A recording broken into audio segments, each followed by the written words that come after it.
Hello, I'm Dr. Pramod Bhor, Director of Orthopedics at Fortis Hospital Vashi.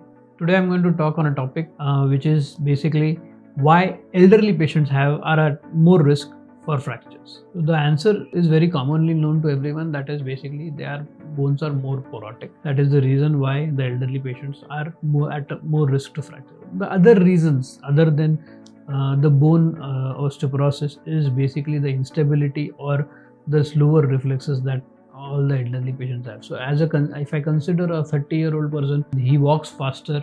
Even if a 70-year-old person is walking fast, but their reflexes are slow, that is the reason why there is more chance of a fracture. Osteoporosis is secondary to the hormonal changes as well as the intake of calcium and vitamin D. So with age, the absorption decreases. There is more osteoclastic activity than osteoblastic activity, and that is why there is good amount of more osteoporosis in an elderly age group. So we normally recommend patients to ideally take some calcium regularly and vitamin D. Along with calcium and vitamin D, even some other agents like teriparatide and everything can be taken for severely osteoporotic patients. A regularly bone health checkup, like by doing a bone density, is advisable after the age of 60.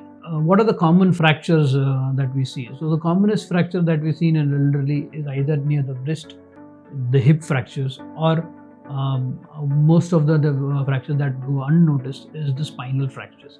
So whenever there is a sudden jerk, the patient has a spinal fracture and they do not realize they have a spine fracture.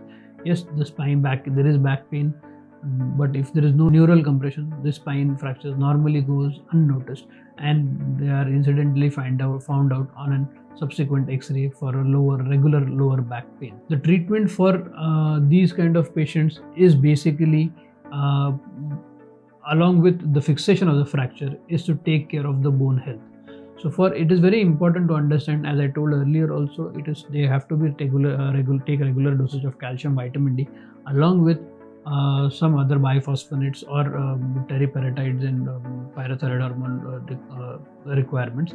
These have to be taken regularly for an elderly patient who are at a higher risk of fracture, along with regular activities, regular exercises also is needed. If the activities are reduced, then there is further chances of osteoporosis.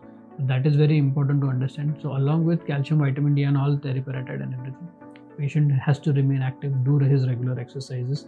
That is the way the fractures can be prevented. Thank you.